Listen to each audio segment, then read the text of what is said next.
इस्लामाबाद की main शाहराह F8 पर traffic की रवानगी के लिए CDA ने पाकिस्तान की तेज तरीन कंस्ट्रक्शन करके अंडरपास बना डाला। ये 41 डेज में रेडी हुआ है, 24/7 काम हो रहा है। ये अमीर अब्दुल्ला साहब, ये कितने दिन में तैयार हुआ और किस कंपनी ने ये काम किया?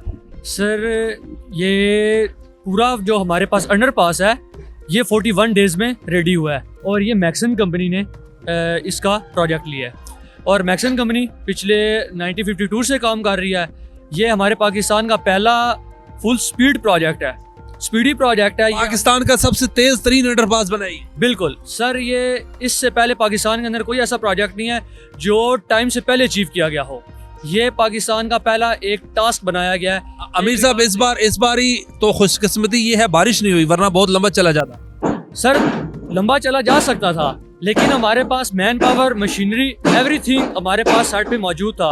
इन द केस अगर ऐसी नागानी सूरत हाल बनती, हम उसे विद इन आवर्स कवर कर सकते हैं। ये बताइएगा, ओवरऑल कितने लोग यहाँ पर काम कर रहे हैं, कितने इंजीनियर हैं, हेड कौन कर रहे हैं? सर, मुख्तलिफ टीम्स हैं, मतलब प्रोडक्शन वाले भी हैं, साइट इंजीनियर्स भी हैं, हमारे पास काफ़ी ठेकेदार हैं। एक ठेकेदार के अंडर 4-5 टीमें हैं मुख्तलिफ। तो इस लिहाज से अगर देखा जाए, मैन पावर का हम हिसाब किताब मुख्तलिफ टाइम पे नहीं लगा सकते, क्योंकि हमारे पास टाइम के हिसाब से मुख्तलिफ ठेकेदार तब्दील होते रहे हैं। ये डे एंड नाइट काम हो रहा है। बिल्कुल 24/7 काम हो रहा है। ये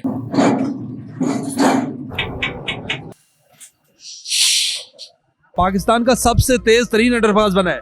बिल्कुल सर, मतलब आप इससे पहले पूरे पाकिस्तान के अंदर कहीं भी इतना फास्ट ट्रैक प्रोजेक्ट नहीं देखेंगे, क्योंकि इसके अंदर मुख्तलिफ ऐसे लोगों ने काम किया जिनकी आप हिस्ट्री अगर चेक करें, नवाज साहब ठेकेदार हैं, उनकी आप हिस्ट्री देखें, पाकिस्तान के मुख्तलिफ प्रोजेक्ट्स के ऊपर उन्होंने काम करवाया है। उनके ये मशीनें कौन कौन सी हैं? पाइलिंग के लिए मशीन भी है, एक्सीवेटर भी है, कौन कौन सी मशीन है यहाँ पर? सर, यहाँ पर पाइल रिगर, एक्सकवेटर, लोडर, उसके अलावा हमारे पास जैक हैमर, उसके अलावा हमारे पास वेट लिफ्टर, काफ़ी ऐसी मशीनें हैं जिनकी मदद से ही हम प्रोजेक्ट कर सके हैं। अक्सर हमने देखा है जब प्रोजेक्ट होता है तो उसमें कभी कभी लॉस भी हो जाता है। ये अल्हम्दुलिल्लाह सब कुछ स्मूथ हुआ। ये सर बिल्कुल स्मूथ हुआ है, इसके अंदर कोई लॉस का चांस ही नहीं था, क्योंकि हमारे पास मैन पावर, हमारे पास ड्राइंग एयर पर स्टैंडर्ड एज पर साइट काम होता रहा है। कितना नीचे खुदाई करके इसकी बेस बनाई गई है तकरीबन? सर, खुदाई हमारे हर पॉइंट पे डिफरेंट है।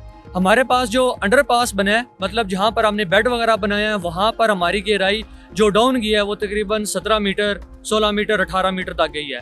उसके साथ हमने ड्रेन का हिस्सा दिया है कि अगर अंडरपास के अंदर पानी रुकता है तो हम उसको भी बाहर लेके आने का इंतजाम। ट्रैफिक बहुत होती है इस एरिया में, तो कैसे सब कुछ मैनेज हुआ?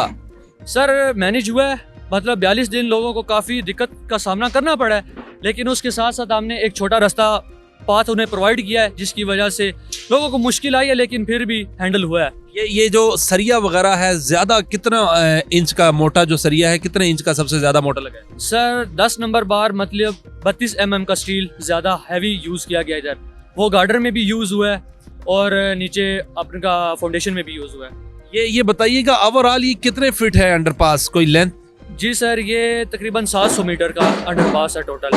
मैं कह सकता हूँ यहाँ पर 200 से ज्यादा लोग काम कर रहे हैं। आप इजीली कह सकते हैं, इससे ज़्यादा भी हैं। प्रोडक्शन टीम, इंजीनियरिंग टीम, ठेकेदारों की टीम, इस तरह बहुत ज़्यादा टीमें हैं जो यहाँ पर काम कर रही हैं।